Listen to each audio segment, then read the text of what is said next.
Elle est une femme, mais pas que. Elle porte une lumière qui la distingue, une lumière qui la rend unique, une lumière qui vient d'en haut, une lumière qui fait d'elle une pierre précieuse. Elle est une femme, mais pas que. Elle est une femme éclairée. Femme éclairée, l'émission des femmes illuminées par la splendeur de la parole de Dieu.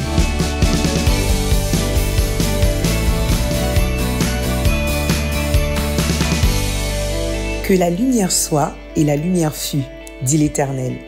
Bienvenue à toutes les femmes éclairées dans ce nouvel épisode de votre émission hebdomadaire, votre doux mélange de féminité et de spiritualité. Je suis Gaëlle Stella Oyono et aujourd'hui le Saint-Esprit m'a mis à cœur de vous parler autour du thème de l'amitié. Pour les femmes, la question de l'amitié est une question importante. Loin d'être banales, les relations amicales constituent une part importante de notre vie et leur impact peut être positif, mais aussi négatif. Et à ce sujet, la parole de Dieu n'est pas silencieuse. Elle nous donne les clés, non seulement pour être soi-même de bons amis, mais aussi pour savoir reconnaître les bonnes amitiés des mauvaises amitiés. Nous allons donc explorer ensemble, dans cet épisode, la question de l'amitié. Ce que dit la parole, ce qu'il faut éviter et ce qu'il faut faire afin de permettre à chacune de nous de développer des relations amicales selon Dieu. Commençons bien évidemment par une précision, une définition des différents termes. L'amitié. L'amitié est définie comme un sentiment d'affection réciproque entre deux personnes, un attachement ou encore une sympathie qu'une personne témoigne à une autre. L'amitié induit donc la notion de relation. Une relation étant un ensemble de rapports, de liens existant entre des personnes qui se rencontrent, qui se fréquentent et qui communiquent entre elles. À travers ces définitions, nous comprenons que l'amitié inclut donc l'échange, la réciprocité entre deux personnes. Un échange qui est appelé à produire un fruit positif dans la vie des deux parties. L'amitié est quelque chose de positif. L'amitié est quelque chose de bien. En opposition totale avec certaines des expériences que l'on peut observer de manière générale, très souvent dans le milieu féminin, où l'amitié a souvent tendance à s'apparenter à la méfiance, la toxicité, la trahison, voire même les querelles, les jalousies. La parole de Dieu n'est pas silencieuse en ce qui concerne l'amitié. Et à travers plusieurs versets que nous allons décortiquer ensemble, nous allons donc recevoir la lumière qui vient d'en haut du trône de grâce sur ce sujet plus qu'important, car souvent à l'origine de plusieurs blessures et déceptions. Mais avant d'entrer dans l'analyse des différents versets, je veux que tu saches que l'amitié est quelque chose que Dieu honore, quelque chose que Dieu aime, quelque chose que Dieu encourage. L'amitié est même l'un des canaux au travers duquel Dieu passera, si tu prends le soin bien sûr d'avoir des relations saines, pour te bénir, pour t'encourager, pour te conseiller et pour te fortifier. Alors, le premier verset que le Saint-Esprit nous emmène à décortiquer se trouve dans Jean au chapitre 15, c'est le verset 13. Il est écrit « Il n'y a pas de plus grand amour que de donner sa vie pour ses amis. » Je suis persuadée qu'en tant que femme éclairée qui lit la parole de Dieu, tu connais ce verset. Un verset qui suit une recommandation que Jésus-Christ a faite, celle de nous aimer les uns les autres comme lui-même nous a aimés. On comprend donc très vite que c'est au nom de cet amour qu'est basée l'amitié, selon comment Dieu voit l'amitié, que Jésus-Christ lui-même nous a aimés et a été capable de nous pardonner nos péchés et de se sacrifier pour nous. Jésus-Christ qui est ton ami, qui est mon ami, qui est notre ami, qui est notre premier ami, notre meilleur ami. La notion d'amitié ici présentée est donc revêtue de 3 éléments importants. Le premier de ces éléments, c'est l'amour. Et pour mieux comprendre l'amour dont on parle ici, qui n'est pas un simple sentiment, Nous pouvons aller dans ce verset très célèbre, ce passage très célèbre de 1 Corinthiens 13, du verset 4 à 7, qui nous parle de l'amour en ces quelques mots. L'amour est patient, il est plein de bonté, l'amour n'est pas envieux, l'amour ne se vante pas, il ne s'enfle pas d'orgueil, il ne fait rien de malhonnête, il ne cherche pas son intérêt, il ne s'irrite pas, il ne soupçonne pas le mal, il ne se réjouit pas de l'injustice, mais il se réjouit de la vérité. Il pardonne tout, il croit tout, il espère tout, il supporte tout. C'est pour te dire que c'est de cet amour-là même que l'on parle quand on parle d'amitié. Un amour qui doit être cultivé en amitié. Et j'utilise le terme cultiver parce que oui, comme dans une relation amoureuse par exemple, une relation amicale doit se cultiver, elle doit s'entretenir. L'amour se doit donc d'être la base de la relation amicale. Quand je parle d'amour, je ne parle pas d'un amour égoïste qui pense uniquement à soi, je ne parle pas d'un amour orgueilleux qui ne sait pas pardonner ou qui ne demande jamais pardon, je ne parle pas d'un amour envieux qui va emmener la jalousie, je ne parle pas d'un amour toxique qui va entraîner des sortes de dépendance affective, je ne parle pas d'un amour suspicieux qui va soupçonner le mal, mais d'un amour qui chaque jour se renouvelle et se rapproche tous les jours un peu plus de l'amour tel que la parole de Dieu le définit. Comme dit précédemment, l'amitié induit également un deuxième élément qui est le pardon. Car par l'amour de Jésus-Christ pour nous, l'a emmené à nous pardonner ce qui était pourtant impardonnable. Et pour comprendre à quel point l'amitié doit être enracinée dans le pardon, je veux t'emmener dans Luc 23, 34. Alors même que Jésus avait été battu, humilié, torturé, rabaissé, écrasé, les mots sont faibles. Je pense que aucun mot ne pourra jamais véritablement décrire la souffrance et la torture qu'a vécu Jésus-Christ. Il a été torturé ainsi par les hommes. Quand il a levé les yeux vers son Père, crucifié à la croix, comme il était, aux côtés de bandits et d'assassins, il n'a pas condamné ses bourreaux. Il ne les a pas maudits. Il n'a pas crié à la vengeance. Au contraire, il a dit « Père, pardonne-leur, car ils ne savent pas ce qu'ils font. » Et c'est à ce moment-là que les mêmes personnes qu'il venait de pardonner, à qui il a demandé à son Père d'accorder le pardon, ces mêmes personnes se partagèrent ses vêtements en tirant au sort. Tu me diras peut-être que tu n'es pas Jésus, qu'il a des capacités que toi tu n'as pas. Mais moi, je te répondrai que Jésus-Christ, en plus d'être notre Seigneur et notre Sauveur, est aussi notre modèle parfait, celui dont la vie nous inspire toutes choses et à qui nous voulons ressembler. De ce fait, le pardon n'est pas en amitié une option, c'est une nécessité. Il revêt un caractère indispensable. Le troisième élément que ce verset met en avant, c'est le volet de donner quelque chose qui émane de nous pour nos amis. L'un des poisons de l'amitié, c'est l'unilatéralité.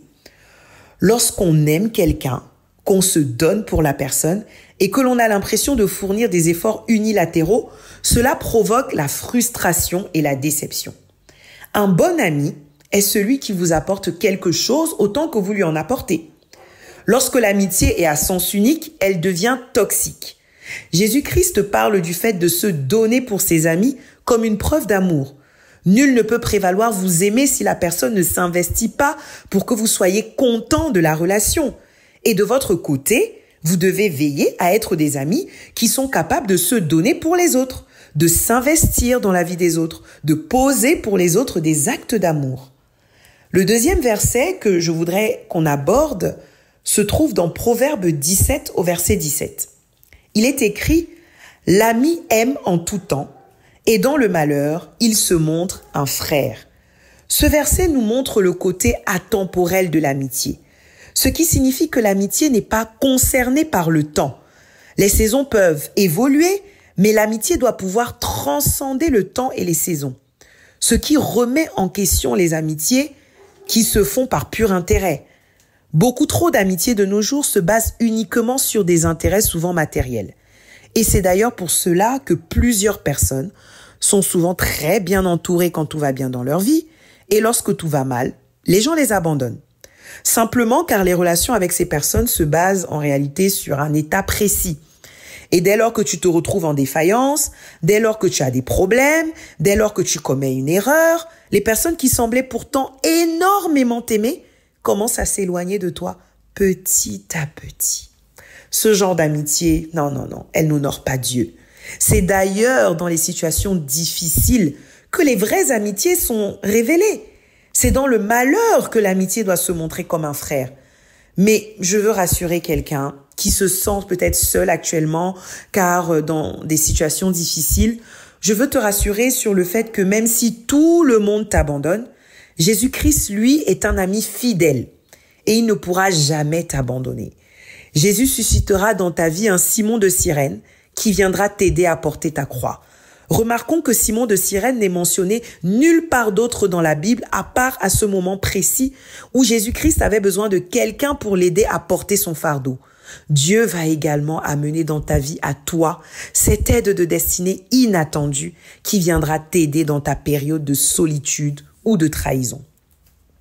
Toutefois, si l'amitié est sans aucun doute une bonne chose, elle doit être développée selon la parole de Dieu.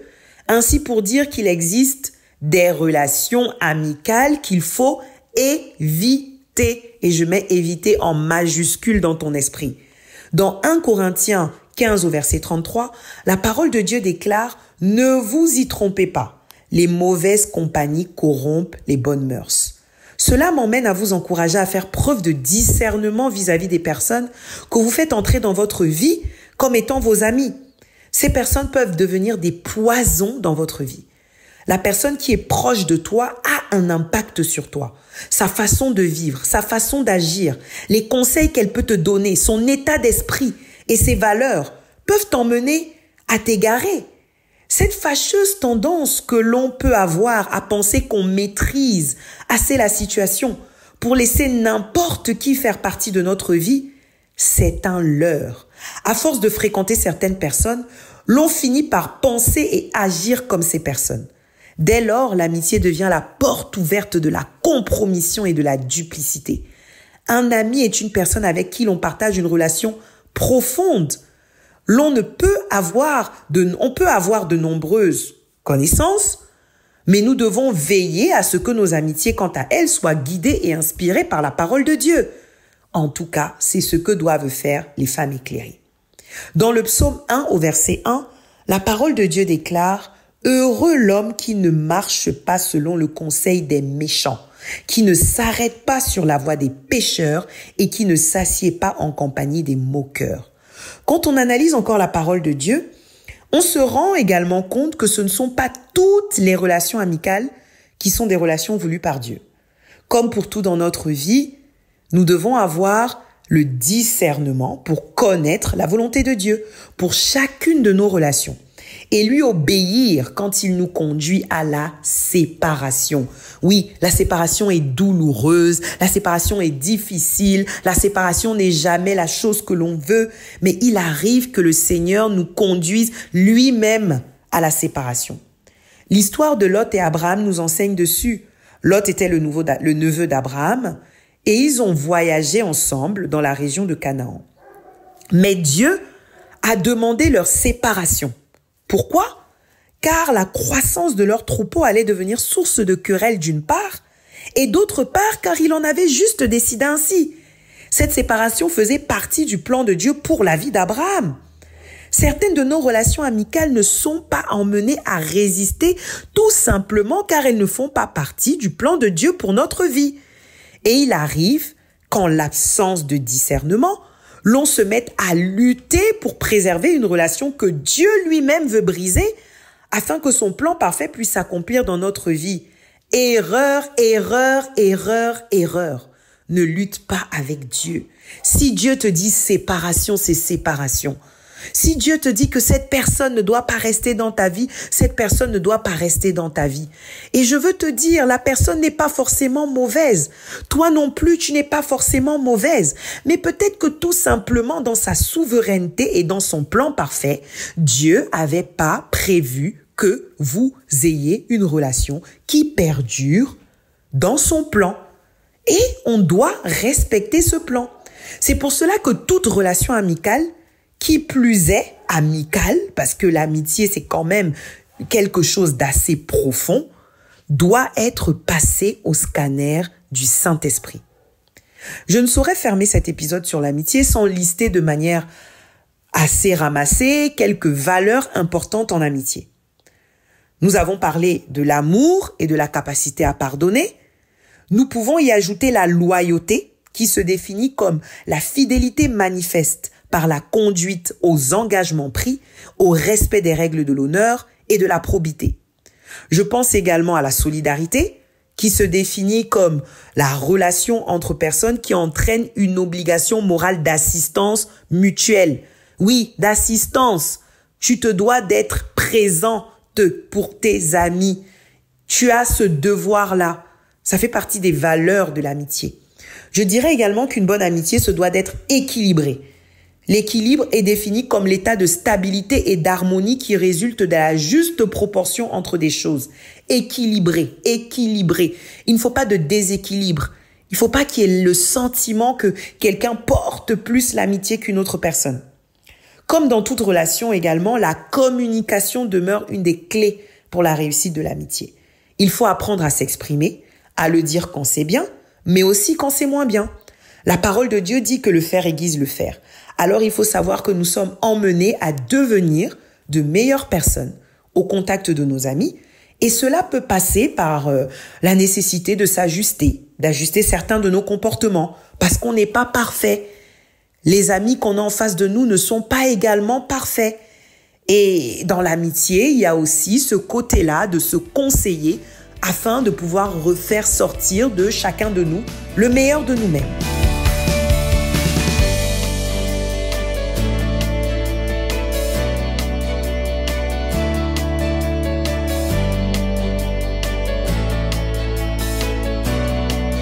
Il convient également de dire ce qu'une bonne amitié n'est pas.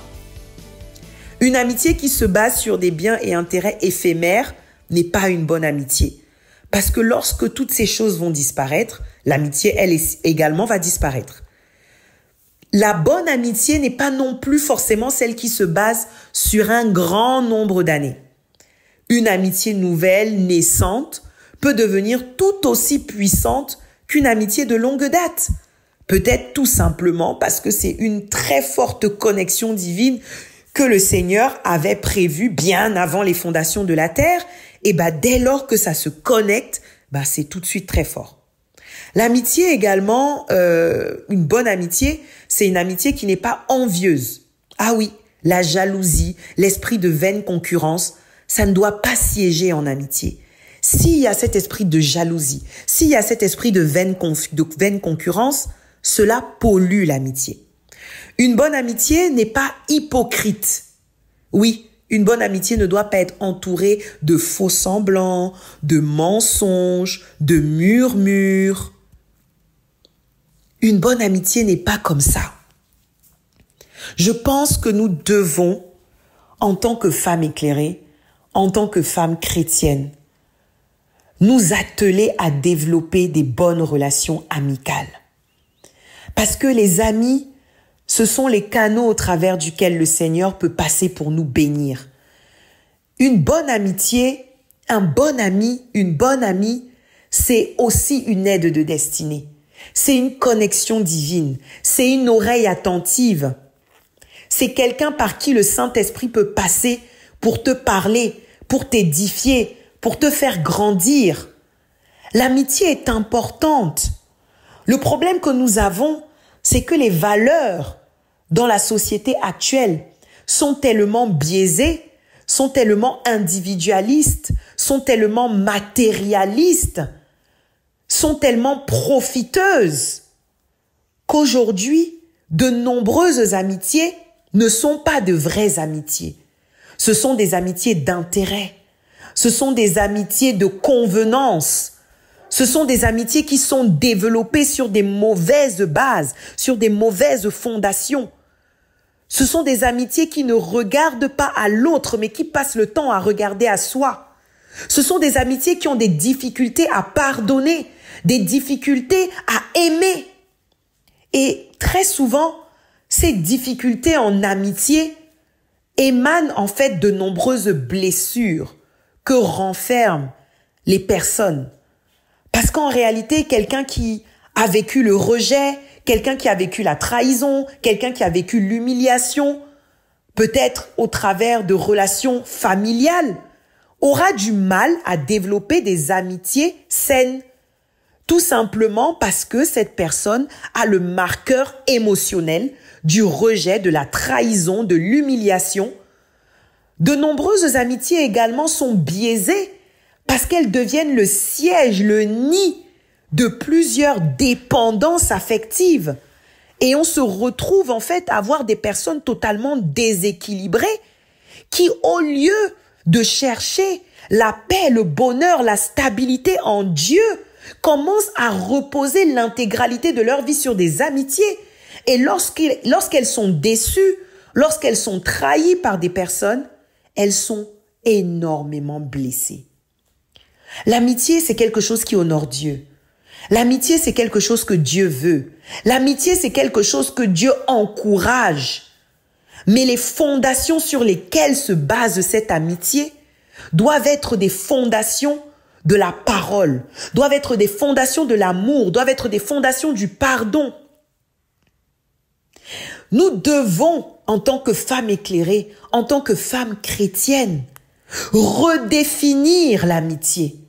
Nous devons nous atteler à déconstruire, à briser, à éradiquer toutes les mauvaises idées reçues qu'il y a autour de l'amitié. Aujourd'hui, l'amitié est devenue quelque chose dont on se méfie. L'amitié est devenue quelque chose dont on a peur. L'amitié est devenue quelque chose que tout le monde repousse. C'est devenu pratiquement une qualité que de ne pas avoir d'amis. Mais pourquoi est-ce que cela serait une qualité que de ne pas avoir d'amis? En fait, ça ne devient une qualité que lorsque l'amitié est mal vue.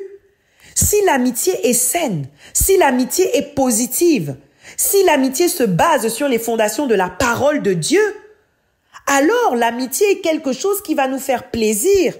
Bien évidemment, je ne dis pas qu'il faut être ami avec tout le monde. Comme on l'a dit, il faut un certain discernement, il faut un certain recul, il faut une certaine analyse. Mais ce que j'aimerais faire comprendre à toi, femme éclairée qui m'écoute, c'est que Dieu veut utiliser l'amitié pour te bénir, veut utiliser l'amitié pour te faire grandir, veut utiliser l'amitié pour faire sortir quelque chose de meilleur de toi, veut utiliser l'amitié afin que tu puisses être même toi-même un canal de bénédiction. Parce que souvent, quand on parle de l'amitié, on parle surtout des autres. Alors, qu'est-ce que c'est un bon ami? Comment est-ce que je peux faire pour savoir si cette personne est bien pour moi? Comment est-ce que je peux faire? Est-ce qu'il faut que je garde cette personne dans ma vie? Est-ce qu'il faut que je chasse cette personne de ma vie? Ah oui, parce que moi, j'ai pas envie de m'encombrer de mauvaises relations. C'est très bien.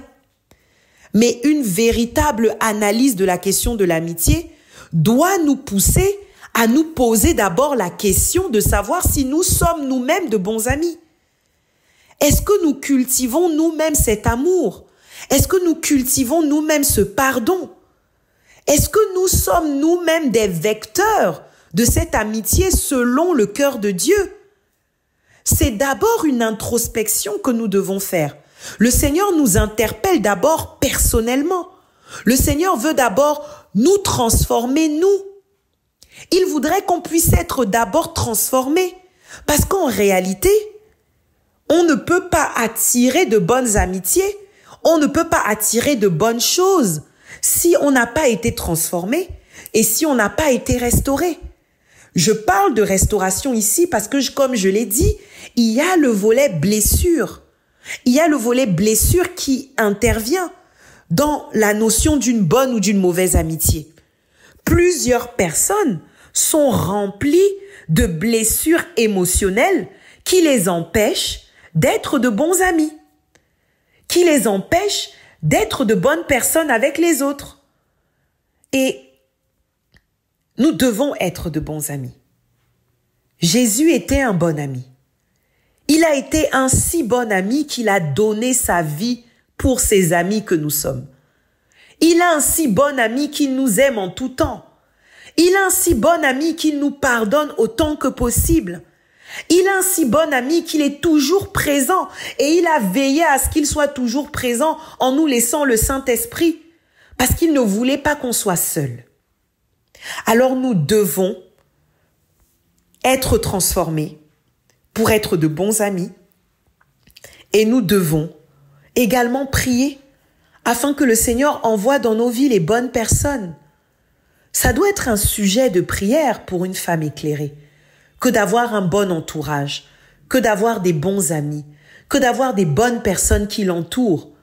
C'est triste, c'est dommage, c'est frustrant, c'est blessant que de ne pouvoir compter sur personne. C'est vrai, on doit s'appuyer sur Dieu, on doit s'appuyer sur Jésus. Mais même Jésus lui-même, dans son ministère sur terre, n'a pas évolué seul. Il avait des disciples avec lui. C'est pour dire qu'on a tous besoin que le Seigneur puisse nous bénir au travers de la présence de bonnes personnes au sein de notre vie.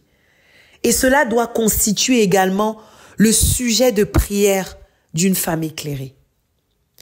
Je voudrais que tu commences à considérer l'amitié comme quelque chose d'important.